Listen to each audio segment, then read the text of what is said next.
Welcome to a brand new episode. I'm your host, Daniel Scrivner, and this is Outliers, where each week we sit down with an entrepreneur, investor, or iconoclast to dissect what they've mastered and what they've learned along the way, all to help you master the best of what others have already figured out.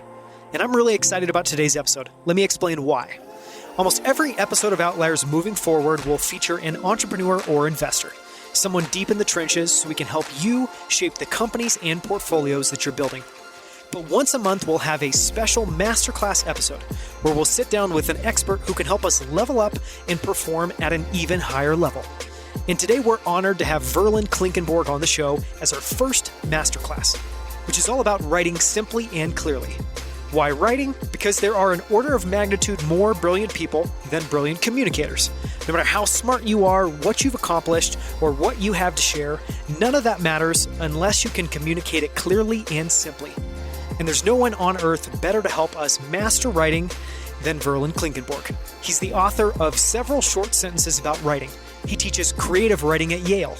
He's written and published articles in the New York Times, Esquire, National Geographic, and Mother Jones. And he served for 6 years on the infamous editorial board of the New York Times.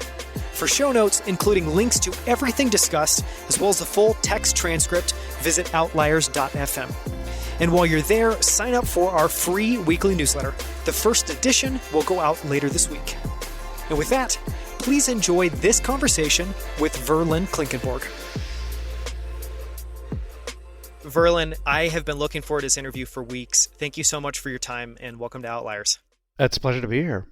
So I wanted to start with a little bit of a tangent, but kind of the things I was excited to cover today is you've done a lot of writing about farm life, and I want to try to get some of that wisdom. And then I want to talk a little bit about reading as well as writing, and specifically with writing about your book, several short sentences about writing. But just quickly on the farm life piece, one of the things that you talk about in some of your pieces is the home place, which sounds like it has a lot of significance. Can you share a little bit of the story there? Well, it's a complicated story in a way because the home place tends to mean the home farm, which was my grandfather's farm in northwestern Iowa. It's where my dad grew up, and I spent a lot of time there when I was a kid. Visiting cousins, hanging out, being in a nuisance because I was a town kid and didn't know anything about animals or tractors and that sort of stuff.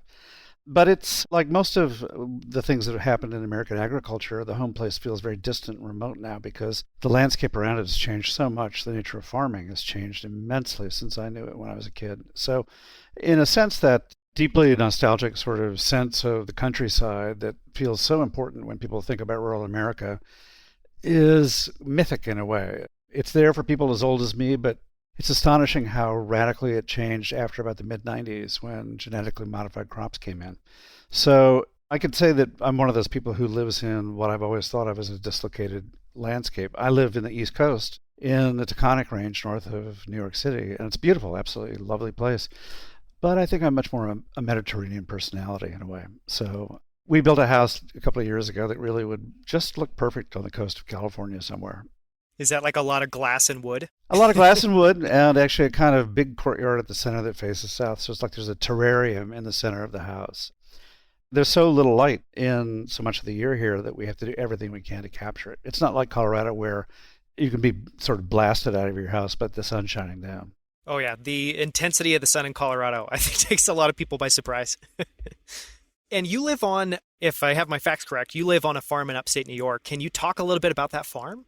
Well, it's the second farm. The one I wrote about most of the time for the New York Times and all the stuff I've written about animals was a very tiny farm, 4 acres, about 9 miles east of here. And very rocky, very ledgy, rolling, hard to do much there except grow some grass for horses to graze on. After I left the Times and after I remarried, it just felt like it was really a time to do something different. So we moved to a much, much bigger, we're on 53 acres of grassland and forest over here.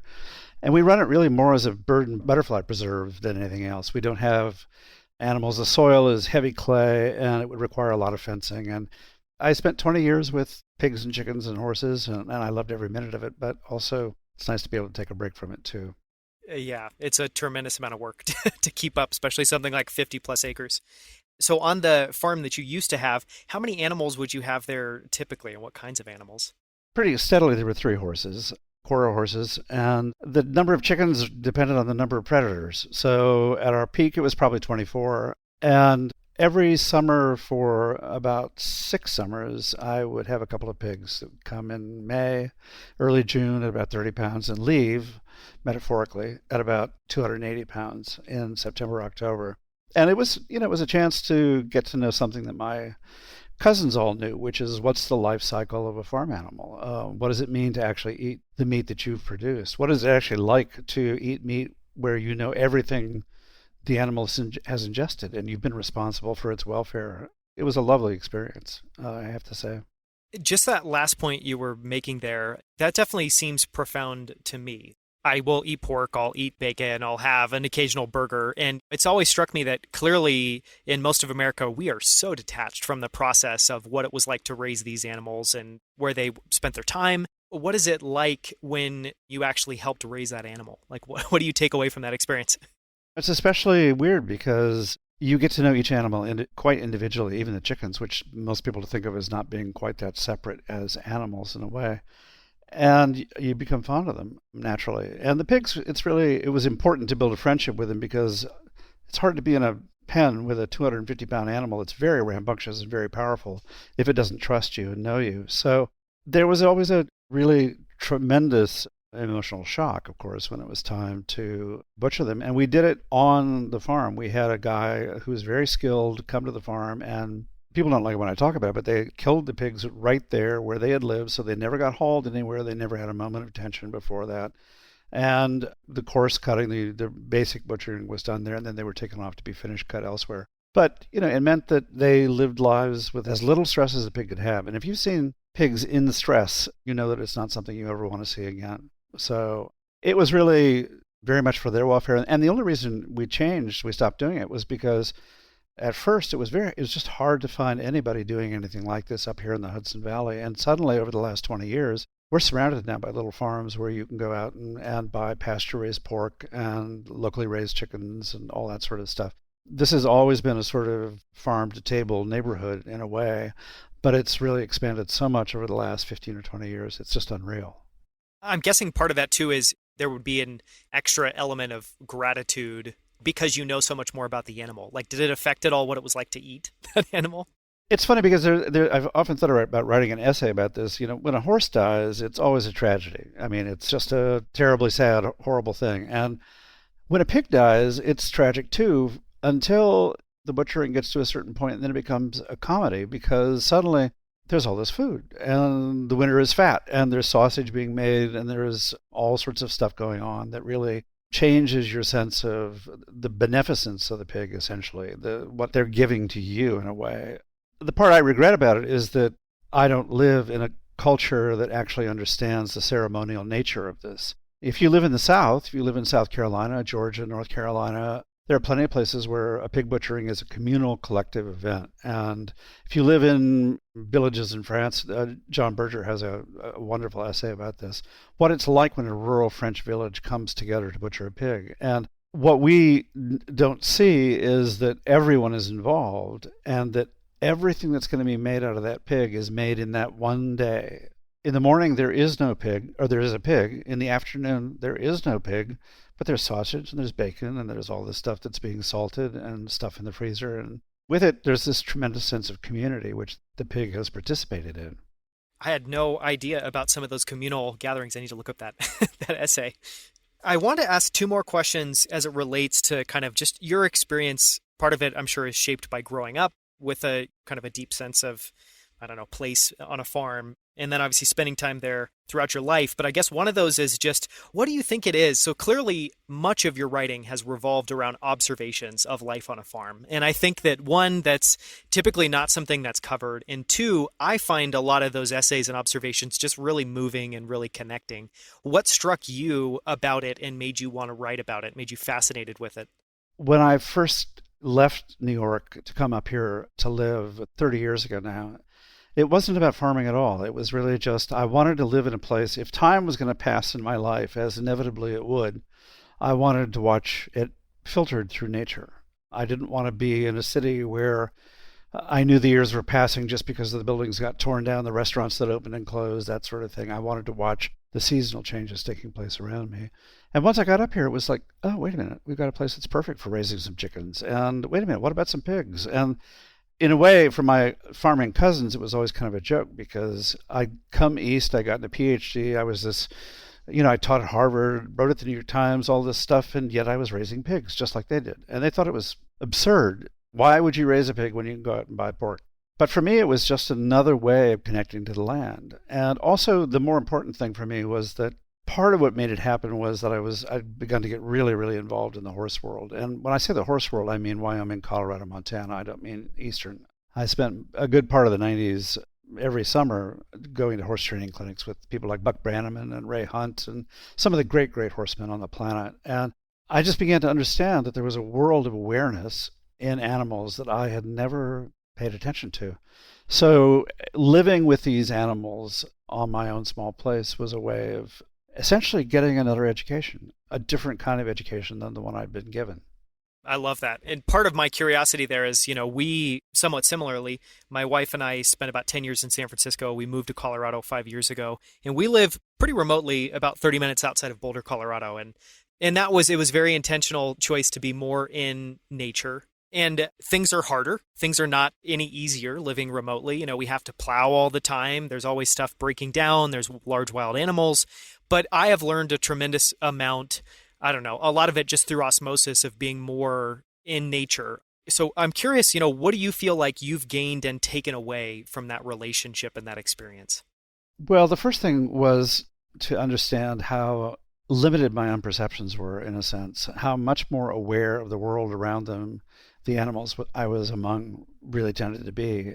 If you've spent any time on horseback at all, you'll know there are times when you're riding and the horses, you can tell from the way they're moving or the way they stop or the way their ears are moving, they're aware of something that you're not aware of. They're aware of something and you're not picking it up. It's astonishing. And you'll see a lot of humans in a situation like that. They'll say, well, my intelligence dictates. I'm sorry, I'm smarter than you, so I know what's going on. Not at all. It's the opposite.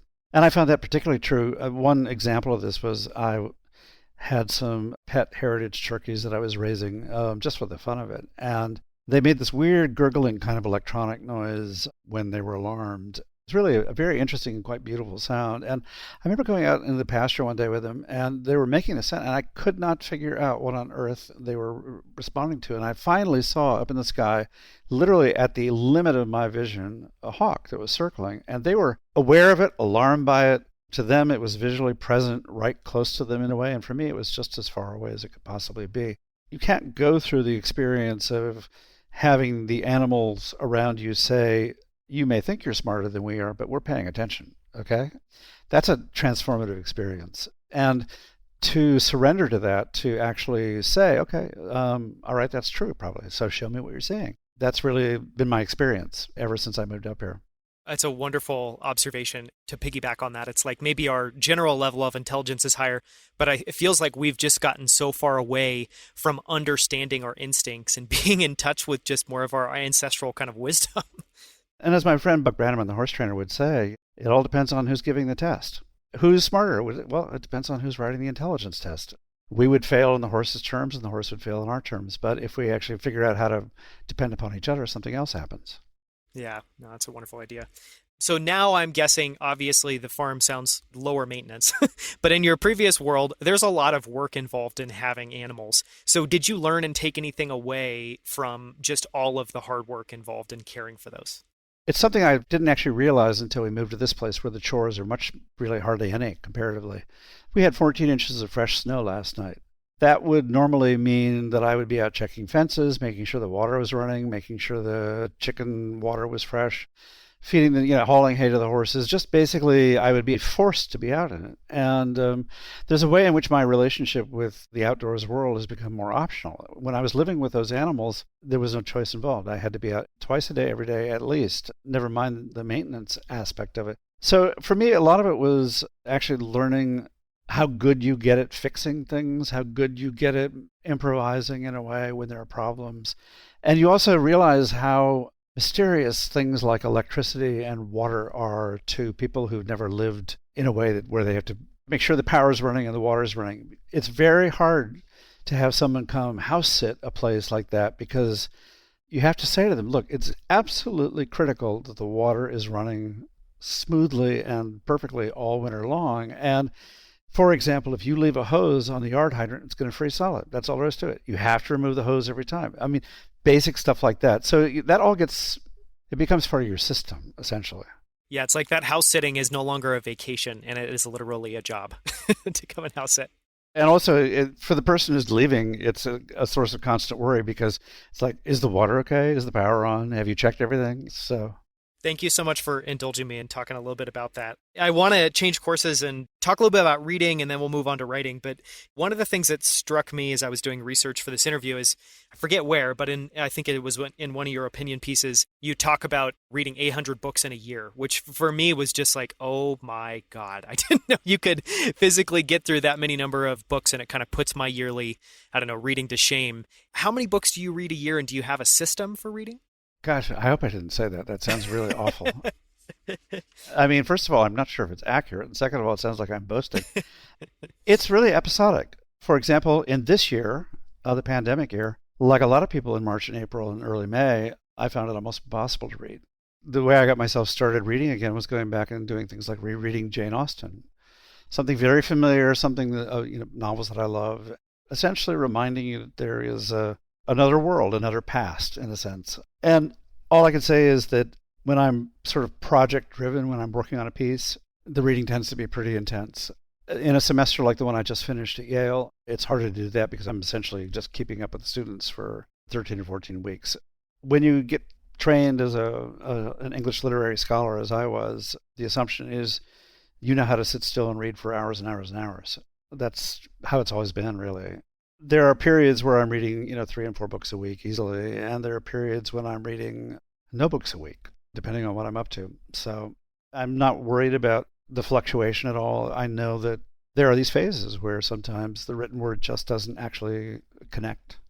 Just, weird little questions, but do you start one book and just focus on one book at a time? Do you allow yourself to kind of pop between a bunch? I'm always amused by students who say, well, I've started the book, I have to finish it. Or I can't start another book until I finish this. It's like, who told you that? Whose rules are those? No, I assume that the nature of my attention is going to fluctuate over the course of the day. And some days, some parts of the day, it'll be much more serious for, say, a serious environmental reading. Some days, detective fiction will make much more sense. It doesn't matter. So I'm sure that by some realistic count, I always have 5 or 6 books going. That would be my guess. And going back to earlier this year, so it sounds like clearly you, like me, like everyone, was, in a state of shock come, March, April, May. So it sounds like your reading literally dropped off, and then your thought was, okay, I need to go back to it. Let me pick stuff that's soothing, that's comforting. And so in that way, it's almost, a form of medicine or something like that. It was actually more narrowly therapeutic than that, in the sense that I knew I needed to start reading again. So I needed to what I actually did, this will sound ridiculous, but I taught myself how to knit about 8 years ago, just because I live in a world where I spent all my time handling lines, whether it's either the lines on a sailboat or a fly fishing line or the ropes that connect you to a horse. And I realized, this looks interesting. What did I do? There's a lot of traditional knowledge embedded in knitting. And literally, when the pandemic started, I sat down and I knitted hats for all of my nieces, because there's something about that is actually a little bit like reading. It requires a special kind of attention, but because it also involves that manual dexterity, that hand-brain connection, it also felt very useful. But really, I started reading again just because I felt like I have to get back to work. Even if I'm working at a lower level, I have to get back to work. And actually, the first things I wrote after the pandemic started, actually, the first thing I did for the first month and a half was get in touch with all my old students and just remind them that if they were finding it hard to write, it was okay. It didn't matter. It was really okay. Just their abilities were not going to vanish. Their skills were not going to corrode. They were going to be fine. They just had to be patient. That's all. Did you get any interesting replies back from that email or that note? No, they all said, yes, we're having trouble writing. And it ranged from the I'll never be able to write again, what's wrong with me, to, yeah, you're right, well, I'll just be patient. I mean, we've all heard stories of people who kind of began to hibernate in a certain sense and really had a hard time coming out of it. And even now, we can all pretend that we're farther down the road, and actually we're not. The vaccines are coming, but they're not here. And human behavior has not altered appreciably for the better. I would say the only good thing we have to look forward to is a raft of astonishing vaccines and an administration that will restore science to the center of medical care, which would be a lovely thought. I spent most of the fall talking with students who, more or less openly, because they were writing for me every week, were acknowledging the nature of their own trauma. And it ranged in severity all over the place, but it was all quite real. And none of it was self-inflicted. It was all essentially an internal adjustment to the strangeness of the world around them. Maybe a weird question, but because this has been such an emotional experience, and my sense generally is, I don't know, thinking before is that it felt like people could get pretty detached from their emotional state, or I don't know, not be in touch with that as closely.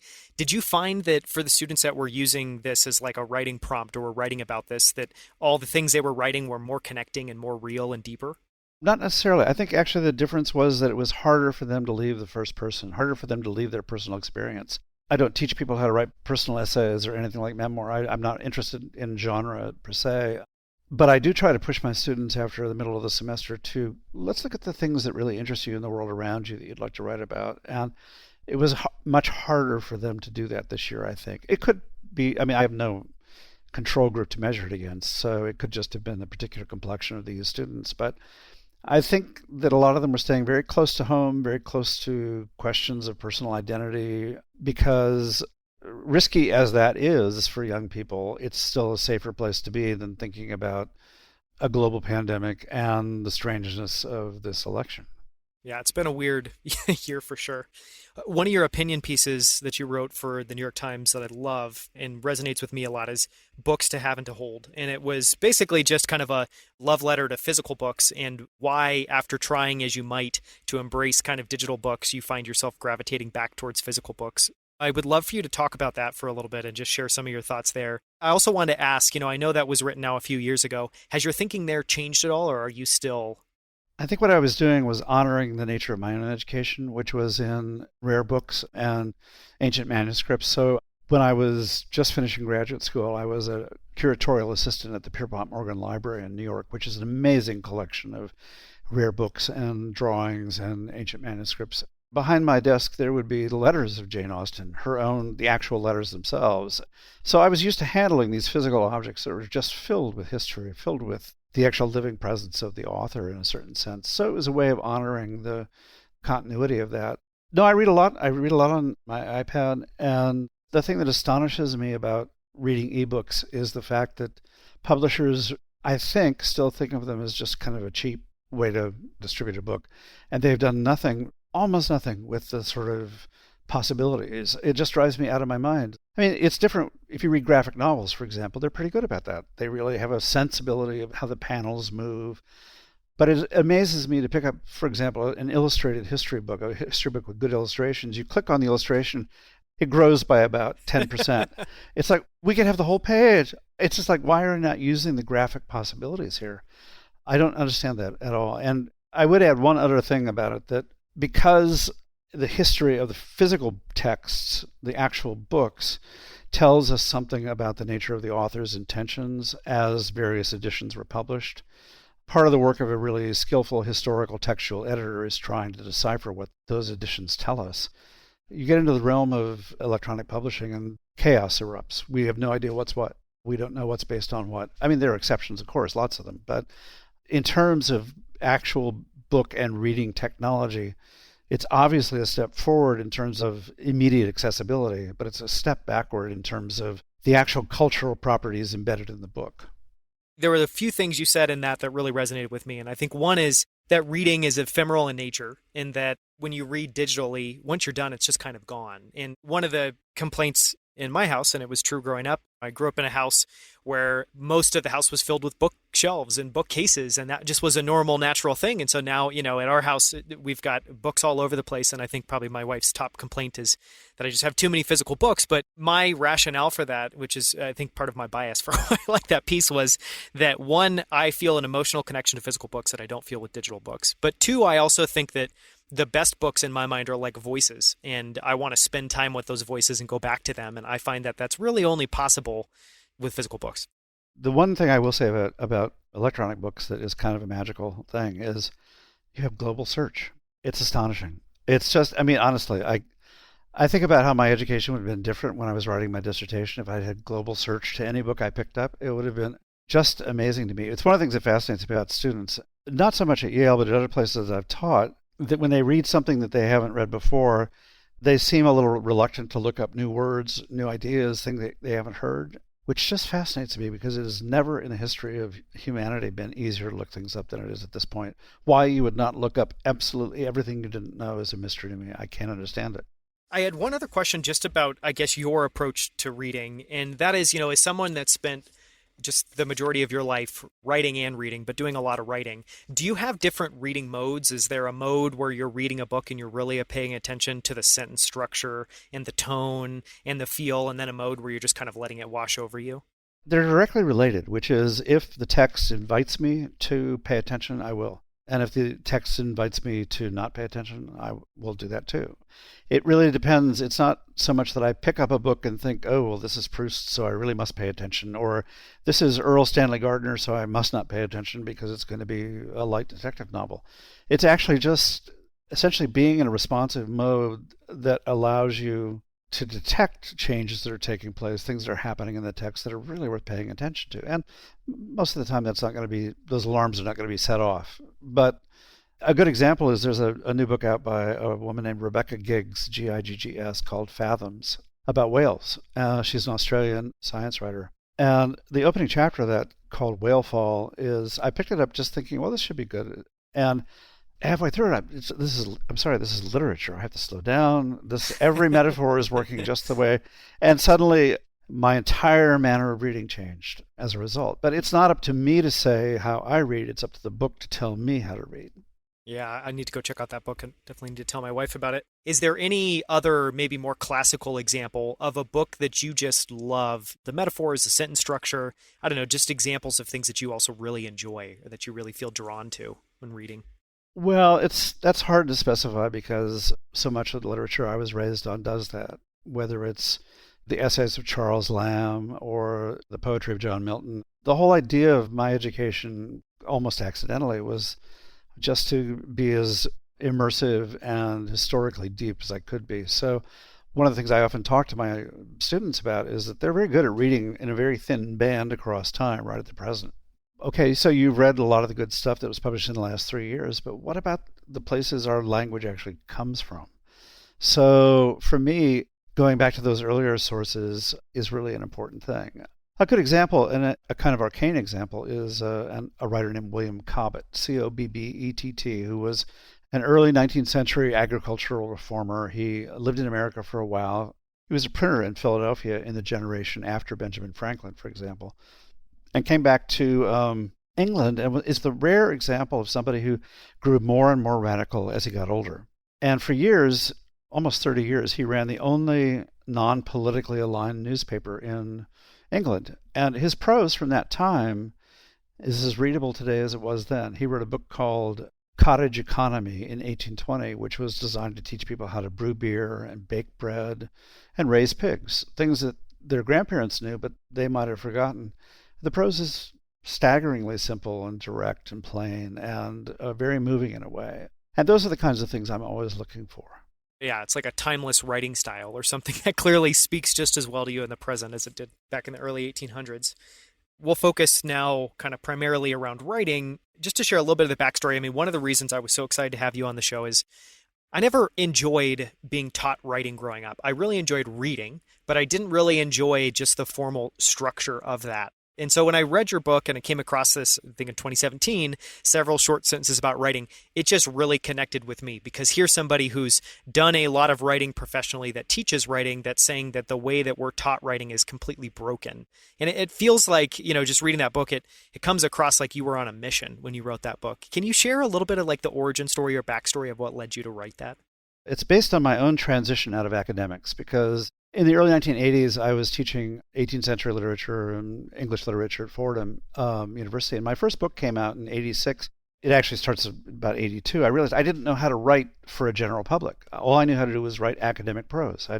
I'd written a dissertation. I'd done all the things I was supposed to do. And I was good at writing academic essays. So I took apart my prose, really broke it down into pieces and tried to figure out how to write in a way that people would enjoy reading. And I thought, well, as usual, I don't know how to do it, so why don't I teach somebody else how to do it? That way I'll have to figure it out. So I started a creative writing class that was really instrumental in helping me figure out what my own habits were, the ones that I'd been taught through a really excellent education. And the fact is that I realized that the students I dealt with then, the students I deal with now, their writing experience is so focused on producing an immediate result, getting into college, getting an internship, getting an A, and they are almost all of them writing in response to prompts that have been given them by someone else, something that I call insincere writing. Somebody hands you a subject and asks you to write 500 words on it, and off you go. It's boring. It's just not interesting. And it pays no attention to what you might know about the world or what you might care about.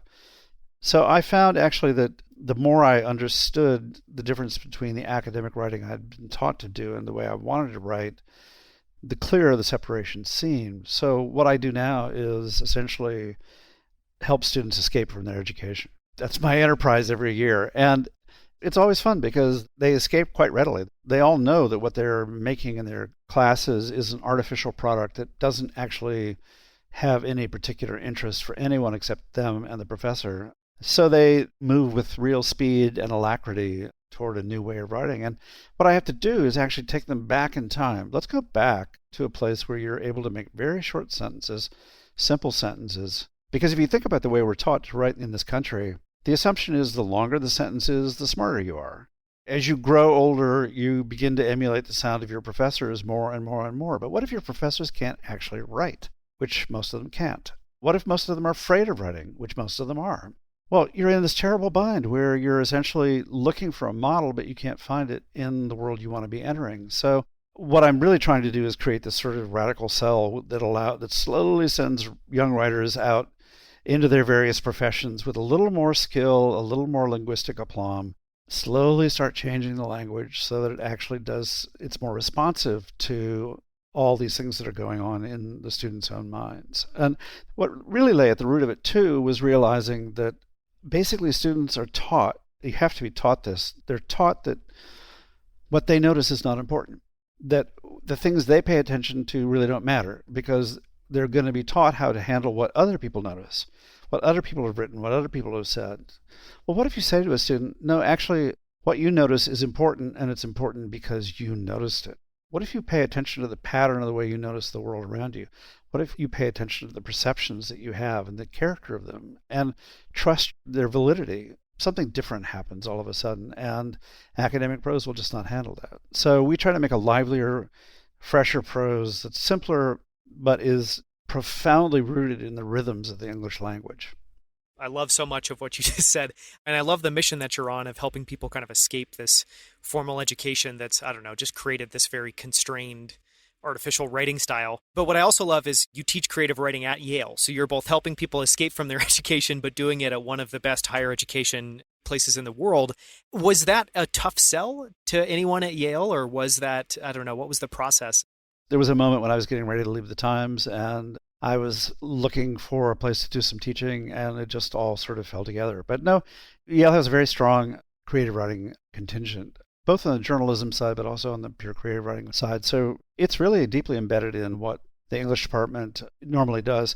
What was different was that I was also teaching at the forestry school, which is now the Yale School of the Environment. And it gave me a chance to work with a different kind of student, because normally I would teach English undergraduates, whereas these were people coming back to school for a 2-year master's degree in the environment, many of them with just astonishing experience out in the world, doing all sorts of incredible things. So with a world of things to write about, but also more insecure than the undergraduates tended to be, because the undergraduates, it was just play. We're just making stuff. It's fun. For them, it was about professionalization. So they actually figured out, my graduate students figured out for themselves how to sell themselves on my class, which is, it'll give us a new skill. It'll give us something that we can take out into the market and will be valuable. And that's actually proven to be the case, because if you can write about the complex environmental issues that surround us and the complex ethical issues that are attached to those environmental issues in a way that's clear and persuasive and not polemical and not strident, that's an important thing. No, it's huge. I definitely think that's one of those topics that yeah, if you can approach it with a lot of tact and thoughtfulness, you're clearly going to be able to break through to people because, I don't know, everyone's got their own opinions formed about that for better or for worse. One thing you talked about there was academic prose, and I'm not super familiar with that. I guess, can you give me an example of like what that is like compared to the kind of prose you're teaching? Well, first of all the sentences are really long. I mean, we're talking about 2 and 3 lines on a normal sheet of paper. Sometimes quite a lot longer than that. There are many clauses within them. There are many opening dependent phrases, many closing dependent phrases. There's absolutely no sense of rhythm at all, no awareness that the language has a pulse that you can pay attention to. There's an anxiety about transition, which is basically every sentence must be carefully coupled to the sentence next to it because what? Somehow the reader will get confused and lose track? I don't know. But profound anxiety about transition, a deep concern, of course, about how you appear in the hierarchy of academic prose, which is, am I writing from low down on the totem pole or higher up on the totem pole? There's this anxiety about position that goes with it as well. Very little humor, almost unable to be funny. And when they try to be funny, it's just so pathetic. It's just so sad. No informality ever. Really, actually, you just feel like, who's here? And it goes from the extreme, and it's a very useful extreme in some ways, of a scientific journal where the format's very fixed, very established, and very purposeful, to the kind of writing that gets done in all sorts of other departments where the feeling is that we need to have our own vocabulary, our own jargon in a certain sense. And in many cases, that's certainly justified because they are naming the world differently from other departments around them. But underlying it all is just this strong sense that unless it's a long sentence, unless it's an involved sentence, it can't be conveying how sophisticated my idea is. And I find that hilarious because actually, how long is a good idea? It doesn't make any sense. So part of the fun for me, the most fun I've had in my classes over the years, I mean, I've had wonderful students of all kinds, but I especially enjoy it when a professor takes my class because they feel terrified that they'll be shown up in some way by all these young people. And it takes them a while to get out of those habits, but it's wonderful to see what happens when they do, because all of a sudden you can hear them. You can hear their authentic voice, and you can hear their opinions, and you can hear what they're saying about the world. And you realize they're noticing really tremendously interesting things, but the language in which they're required to write it is a little stiff. Some of that is almost a matter of house style. For example, at the New York Times editorial page, which I wrote for 16 years, we were not allowed to use contractions. It's like, what? Even the Wall Street Journal editorial page uses contractions. What's that all about? And that's the feeling you get, that there are these conventions that are about how can I seem as authoritative as possible in the nature of my prose. Well, my feeling is that if you sound relaxed, confident, and interested, and you engage the reader, the authority that you generate that way is going to be every bit as profound and probably much more moving in a way than anything you can create by putting on a 3-piece suit and a tie. Yeah, I mean, just hearing you describe that academic prose, it sounds like the worst thing possible to read. So it sounds very, I don't know, self-centered or like kind of writer-centric, where it's clearly about you're kind of way in your own head trying to appear and project all these things and not really thinking at all about how it's being perceived on the other end of it, which is the point you make at the end. There are a lot of anxieties contained within it. Anxieties about sequence, anxieties about audience. But really, fundamentally, the root problem is writing is not fun for them. They don't enjoy it. It doesn't bring them any pleasure at all. And I'm generalizing wildly here, of course, because within the realm of academics, more and more and more, there are many really good writers. And it's fun to see who they are and what they're able to do. There's a kind of weird moment in the 20th century, in late 20th century, where academic prose became particularly unintelligible in a way that I find just kind of strange and inexplicable. I'm sure somebody could actually analyze and figure out why it happened the way it did, and I have some guesses of my own. But the main thing for me is just I get to work with these very young people who are experts in the nature of their own lives, who know more about what it's like to be 20 and 21 than I will ever know at the moment. I knew it once, but I don't anymore. So for me to encourage them to show me what the world looks like to you, to be a witness to the nature of their own existence and to the things they care about, it has a profound effect on them. First of all, it gives them a sense of confidence and authority, and you can just see it blooming in them over the course of the semester. But it also teaches me so much about the world we actually live in, as opposed to the world that any large gathering of people my age thinks we live in. It's a really important thing for me. Yeah, it's kind of the direct line of sight, I guess.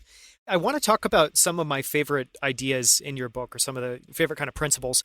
One of those, which you start out with, and for me, it was, to be honest, a little bit of a revelation, was just all the points you make about why people should write shorter sentences. And one, all the like bad things that removes by just forcing people to write simply and directly, but also things around that, like you can start a sentence with but, and you can start a sentence with and. I don't know, can you just riff on the value of short sentences and why that's so critical?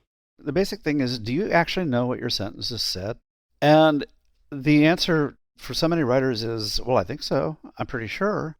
But I know from my own experience again and again and again, oh, no, you don't. You think you said this. That was your intention. But actually, the language got in the way. And as a result, your sentence said something wildly different and very funny and often quite oddly sexual in a way, just this double entendre that you didn't even see coming, you know?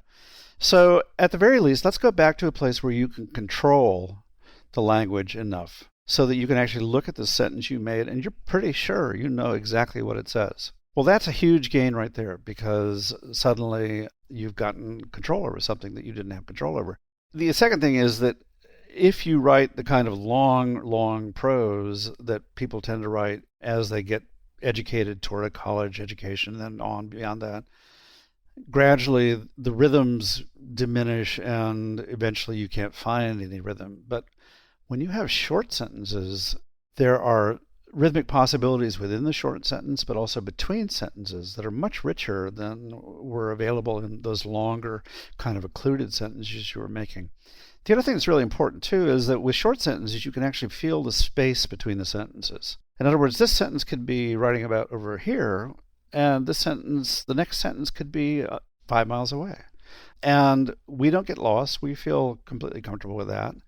And that fear that somehow I have to keep all my sentences closely tied to each other, they have to allude to each other as they go past, lies in this fear that the reader will get lost, but I might get lost. Well, my feeling is this is a magical trick we're performing. We're using words to create a world for the reader.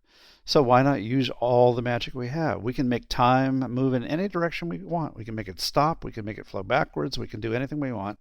We can move around in place in any way we want. We can move around in ideas in any way we want. All of these things have to do with regaining control in that way. Another more important thing, though, is that when you begin to write a lot of short sentences, you begin to give up the idea that your prose is actually logical. You're not actually most people are not using actual logic when they write. They put things next to each other and they assume that there's a sort of relationship among them. That's how it works.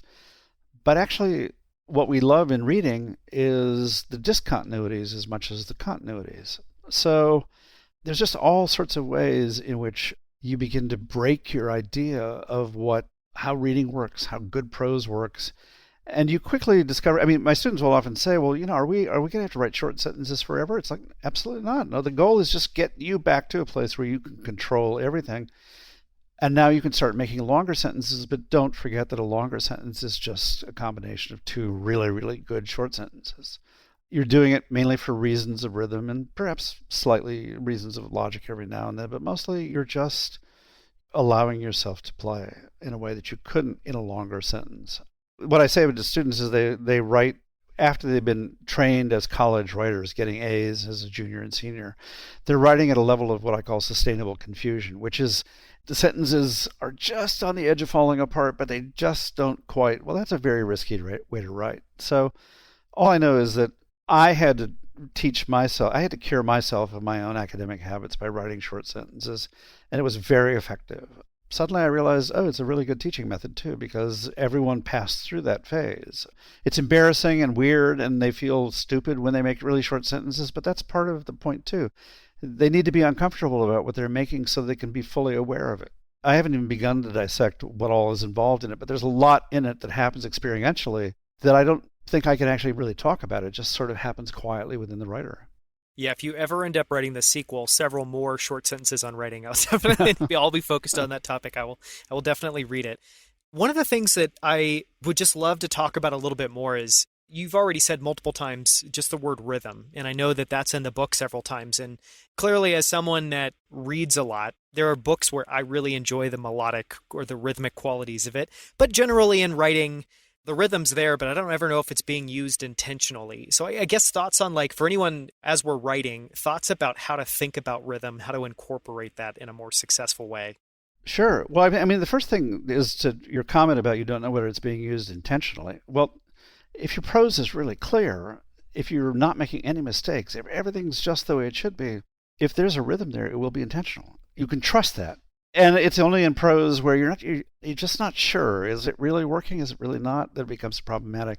First of all, rhythm is one of those things that it's embedded in language. It's just inherent in it, in the sense that it's a physical part of us. We breathe, and the exhalations we make are paced in a certain way, and they carry words upon them. But it's also good, strong rhythm in prose actually helps cognition. It's actually a way of helping you understand at a sort of in a preliminary way what the actual words are saying. I'm not sure I'm sure you could probably devise some kind of psychological test that would help test this, but to me the main thing is that so much of our habit of reading historically comes from reading aloud. And a time, say in the early 18th century or late 17th century, when really people did not own many books. What they did was they read aloud to each other.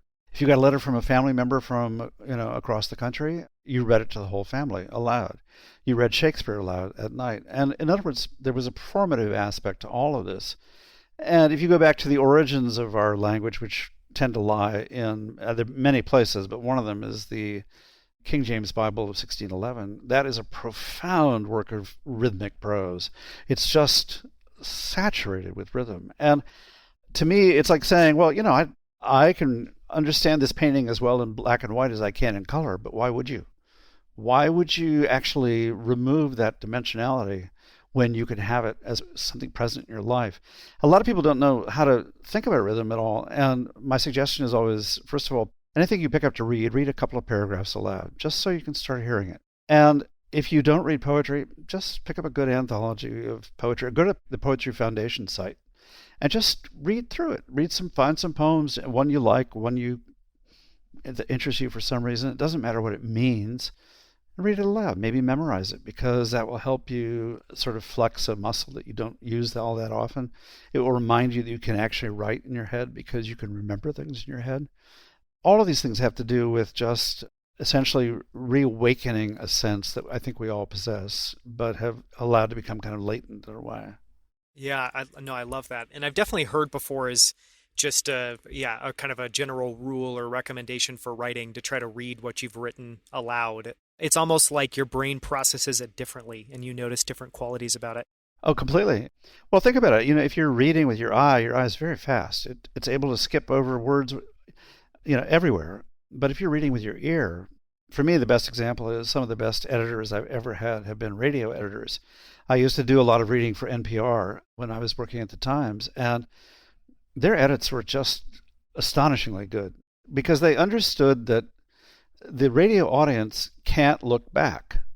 It can only take in the current word, the current thought, and any pause to go, what was that? Then you lose the next few words. So you have to be so clear as the words move past. That's both a rhythmic thing, but also, again, a cognitive thing. It's really an interesting thought.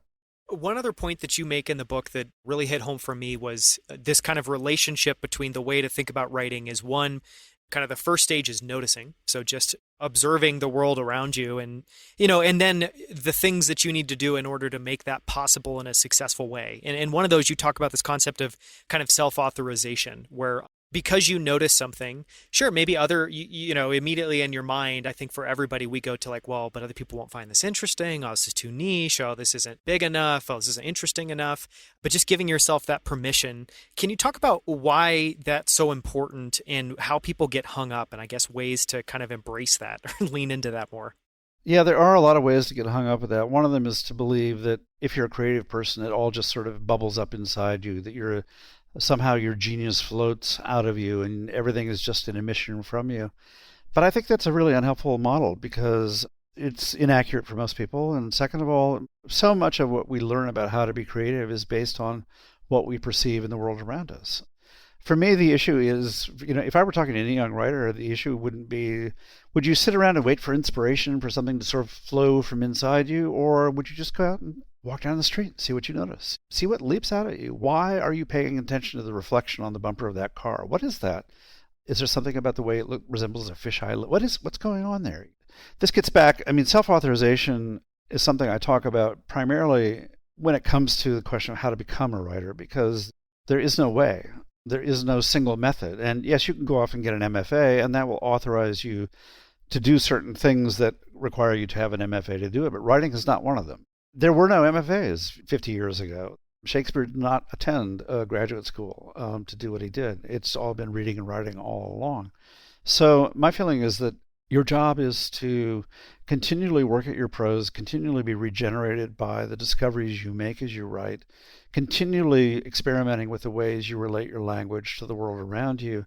And out of that grows a kind of confidence and authority that is that self-authorization. One of the things at the end of my class, I always have this conversation with my students about what do you do now class is over? Where do you go? And a lot of them, their first instinct is to sign up for the next writing class. Okay. At a place like Yale where there are a lot of writing classes and they're all really pretty good, that may not be such a bad instinct. But I've met too many aspiring writers who have been chasing just that one extra class for years. And my feeling is the answer doesn't lie out there. It doesn't lie in somebody else's instruction, because actually most of what gets passed along as writing knowledge is pretty useless. Actually, we live in a culture filled with cliches about creativity and about being a writer that are fundamentally false, and actually worse than false, they're actually disabling. So the whole point of all of this is to set aside that question of who will authorize me. I will authorize myself. But the other question you asked was, how will I know if the reader is interested in this? Well, you can't know. And the best way to know is not to write a book and sell it and see if anyone's interested. That's not very effective. Why don't you actually perform the very simple sort of mathematical act of assuming that you are identical with the reader? I know that conflicts with the idea that I'm a tortured genius who's unique in my own personality, but actually, since most of us are roughly built on the same plan, why don't you actually just pay attention to what you're interested in? And if you really pay attention to what you're interested in, chances are really good somebody else is going to be interested in it. That was the major discovery for me as a young writer. It was just like, oh, I don't actually have to worry about what they care about. I just have to care about what I care about, and then I'm their proxy. It's amazing. I love that idea, and in part because I think it goes back to, I don't even know if it's a quote, but something that runs through my mind pretty repeatedly is, if you want to be interesting, just be interested. And it feels like, obviously, if you're interested in something and you're writing in simple, clear, engaging language, then people don't need to necessarily care about the idea you're talking about. They can just engage with your passion and your interests and your curiosity. The trouble is that we don't really know how to talk about being interested in this country. People will say things like, follow your passion. What? What does that mean? That sounds so disabling to me in a certain sense, because being interested in something has many different degrees. There's the thing, oh, that's interesting, I want to pay attention to that, versus the thing, I want to go to the library and read everything I can about this. And I'm actually surprised by, there's two problems I run into. One is students who actually don't actually know when they're interested. They don't really know. Nobody's actually said to them that it's okay to be interested, and let us help you be interested. And then the other students who filter their interests based on where they are. For example, in this semester, I'm going to use a sort of made-up example here because I don't want to hurt anyone's feelings, but I had a student who was kind of writing mostly about his girlfriend, and it was just like, okay, so that's all right. You're not getting anywhere with this. Let's do something different. And it turned out that he was astonishingly interested in identifying trees. He was like a tree watcher. He was like, if he'd been a birder, it would have been one thing, but he was a treer. He was just somebody who wanted to know the identity of, and he was really good at it. And it was related to his professional discipline in a way. It was both an amateur pursuit, but also it had turned into a kind of academic pursuit in a way that's very fascinating in its own right. It was like, well, you do see that what you've done is you've filtered this, and you've said, because this is kind of academic, or because it's something that I really care about in a way that isn't, I don't know how to talk about it really, then it's not appropriate to write about. But to me, that's exactly the thing to write about. Just chase that down, follow, and don't worry about whether anyone else cares about it or knows about it. Don't worry about whether anybody else is going to be interested in it. Go ahead and just, we use all these words like passion, inspiration, genius, that are really troublesome words because they assume that unless you're carried away on a tidal wave of inspiration or passion or genius, that you can't do any of this stuff. But most of the work I've done has come from these momentary impressions I've had while I've been outside doing chores, or when I've been working on a book. It's just from momentary reflections in my mind. It's very small, tiny, subtle things that happen within us that are the inspirations we need. I would love to talk for a little bit about some of those cliches you refer to around creativity and writing. And one of the things in your book, you just talk about, that writing is difficult and it's tedious. And one of the ways you describe that is that what anybody sees written down on a page or on a screen is the result of thousands and thousands of intimate, minute decisions. And the reason I love that is kind of for a few things. One, I've often thought about how to describe what the design process is like for me, and what a lot of people see at the other end is like this pristine little jewel.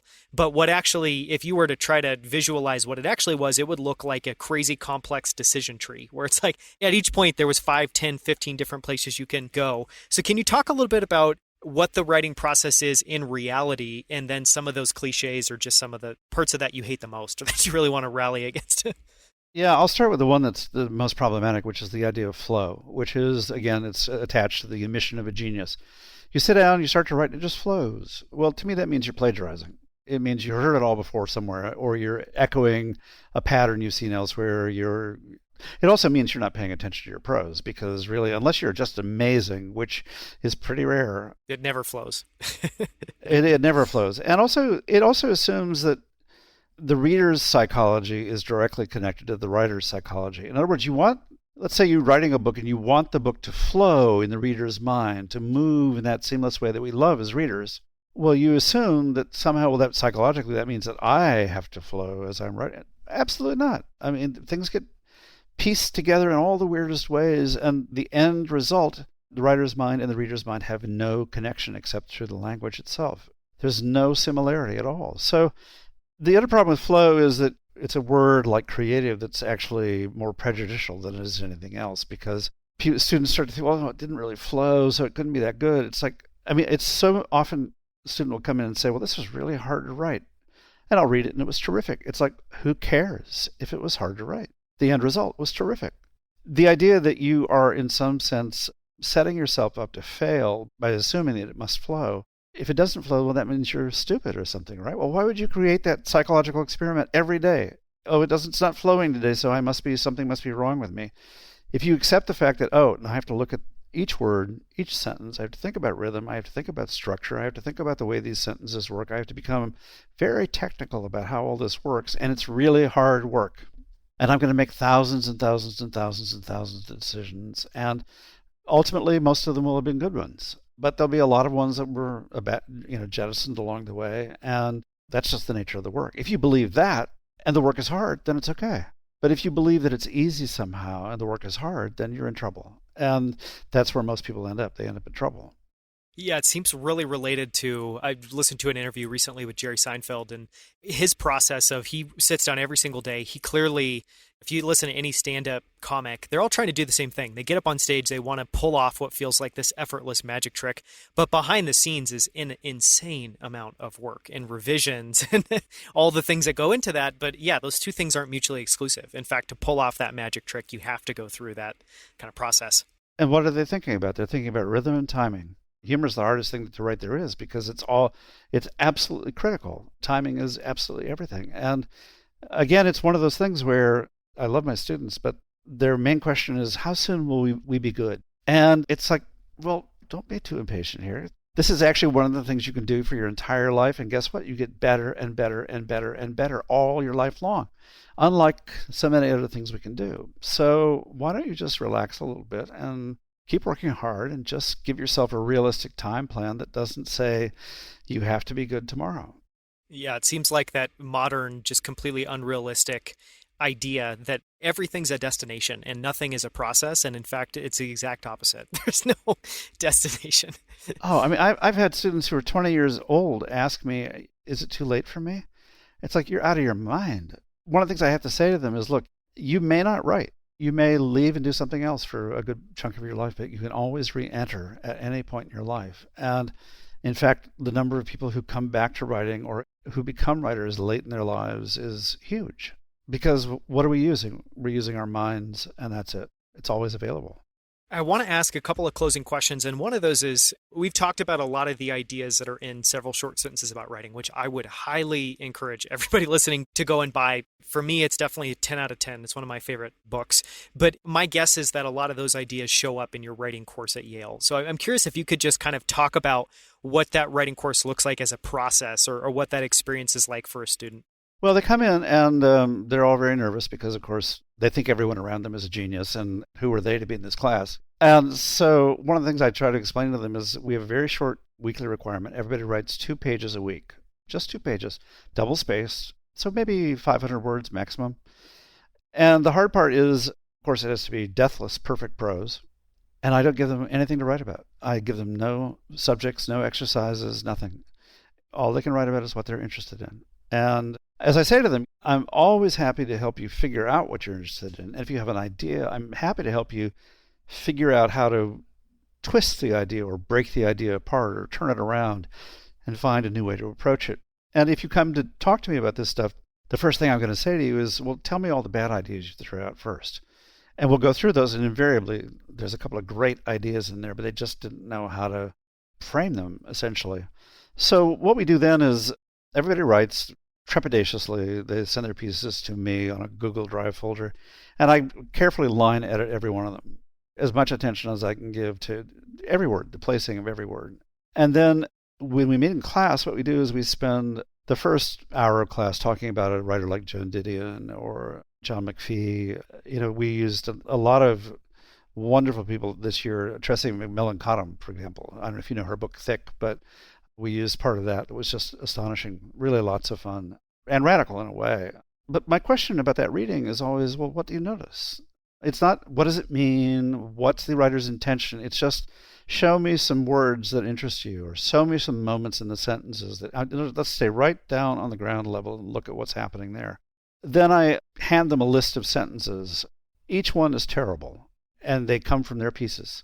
I've taken one really bad sentence from each student's piece. It's called Some Sentences, and we go through them one by one, and we just go, what the hell happened here? What's wrong? What's the problem? Because they all want to know how to revise, but nobody's ever taught them how to do it. So what we do is we look at just this problem of, how do you fix this? What do you do here? And then we usually look at 2 or 3 of their pieces, which I read aloud. And I read them aloud because, as I say to them, I can make even your worst pieces sound really good. You'll all sound equal if I read them aloud, and you won't be trying to edit it as you read aloud. And then we do the same thing, which is, what do you notice? What do you see here? What's working? Especially, we always start with what's working. A chance really to sort of complement each other and really pay attention to the desire that's apparent in the piece. And then the question is, well, what's not working here? And we start to pull that apart.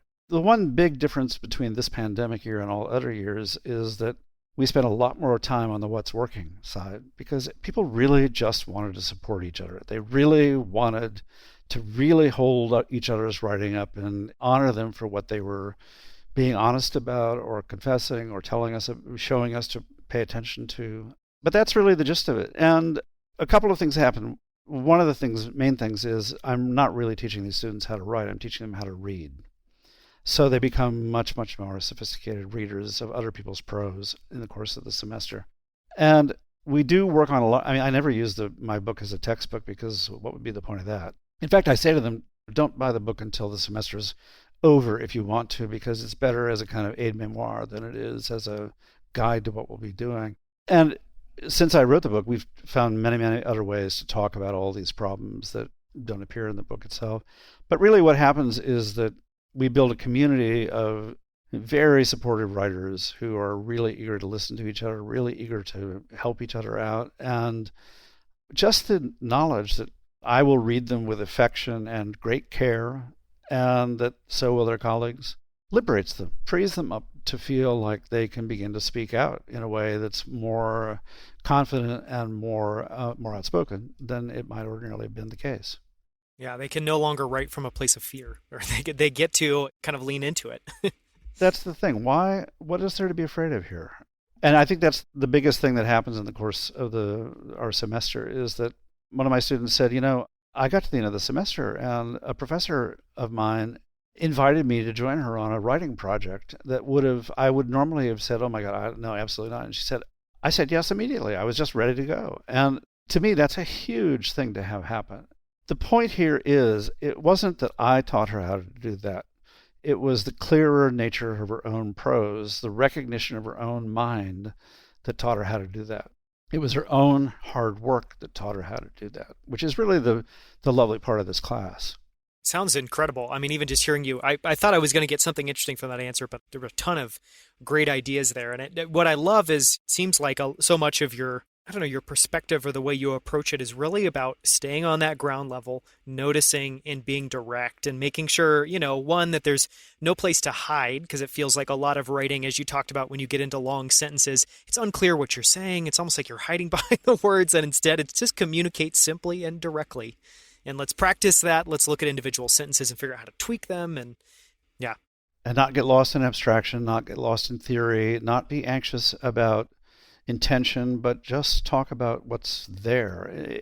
Really, one of the phrases I use is I'm trying to teach you how to be patient in the presence of your own thoughts, which is a very scary thing for a lot of students. One of the biggest issues they have is, well, look, what if I have no good ideas? What if the sentence maker in my head doesn't work? Well, of course it works. But you have to be patient enough to let it work, because nothing in your life so far has said to you, you'll be rewarded for what you notice and for your own patience. But that's what this class is saying. This class is saying you will be rewarded, not by me, but by your own miraculous regeneration of your prose, by your perceptions and by your patience. So I'm going to try a little bit of a different closing question this time around. We talked about a lot of your ideas around kind of reading and writing. So the question I wanted to pose, and this could totally be a shot in the dark, but we're going to give it a go. If you had this magic wand and you could either kind of do an over-the-air update to everyone's brain to either remove an idea or a preconception they have about writing, or put in a new thought into everybody's brain about how to think about writing or reading, what would that be? Well, I think it would be actually rooted less in language and more in experience. There's so much in our lives that causes inattention, so much built into the way we move through our lives that basically says that our awareness of what's around us at the moment is not important. And I'm not a particularly Zen kind of guy. I'm not a very mystical person in any way, but I know from living with the animals that I've lived with that they're in the moment at every moment. The moment is where perceptions occur. It's really as simple as that. And I think the fact that we all harbor inside our skulls this astonishing brain that's paying attention to the world around us, and yet we clutter ourselves with this question of what does it mean? What is its worth? How does it connect to what anybody else does? How do I stack up with them? What if we just tried to actually say something serious about how existence looks to us? I mean, one of the things I often say to my students is that the purpose of what we're doing here is to bear witness to the world around us. That is our job. It's fundamentally an ethical job, but it's also a literary job. It's the work of the poet, essentially. So I would say there's a way in which, because the way we talk, the way we use language is so freighted with social dimensions. In England, for example, the kind of accent you have says a lot about how you're educated and how you'll be respected. People get very nervous about what language they possess, and my feeling is that this is not about correctness. This is not about obeying the rules. It's about accuracy. It's about witnessing. It's about paying attention. It's about trusting that your perceptions that you are responsible firsthand for are really fundamental to your understanding of the world and ultimately can be captured in some way in language. That's the hard part. The hard part is then how do I make my language responsive to what I've begun to notice in the world? But the two, as they begin to work together, produce some miraculous transformations. I wish there were a switch I could flip that would basically, but the one thing I would say is that so much of the writing we do as we get educated is our writing is always about how I'm writing this so I can get further educated. Well, okay, but what about the aspect of writing that's fundamentally playful, fundamentally intuitive? What about the aspect of writing that pays attention to all sorts of other things and is not merely a qualification for the next hierarchical leap. Anyway, it's the lovely thing about this kind of work and this kind of way of paying attention to writing is that almost anyone can do it. Almost anyone can be improved as a writer dramatically. I don't mean to be a great writer, and I'm certainly not in the business of training professional writers. Most of the students that I've worked with over the years just go off. They have very different kinds of lives, but writing remains essential to them. Some have become wonderful writers. But the fact is that anybody can make a dramatic change in the nature of their own writing, the nature of their own reading, and the nature of their own response to the world around them perceptively, just with a little practice. That's a beautiful note to end on. Thank you so much, Verlyn. This has been one of my favorite interviews ever. This is wonderful. Well, thanks, Daniel. It was a real pleasure. It was a great question. Good. I'm glad. Okay, thank you. All right. Well, take care. Until next time, thank you so much for tuning in. For show notes, including links to everything mentioned in this episode, visit danielscrivner.com. There you can also sign up for my weekly newsletter, where each week I send out a single email with all of the best quotes, themes, and ideas from the latest episode. To sign up for that, visit danielscrivner.com/email. Just one more thing before you take off. If you enjoyed this episode, please leave a quick review in iTunes or Apple Podcasts. Great reviews help us land great guests. So if you've enjoyed this episode, take 30 seconds to leave a short review. We would so appreciate it. Thank you so much.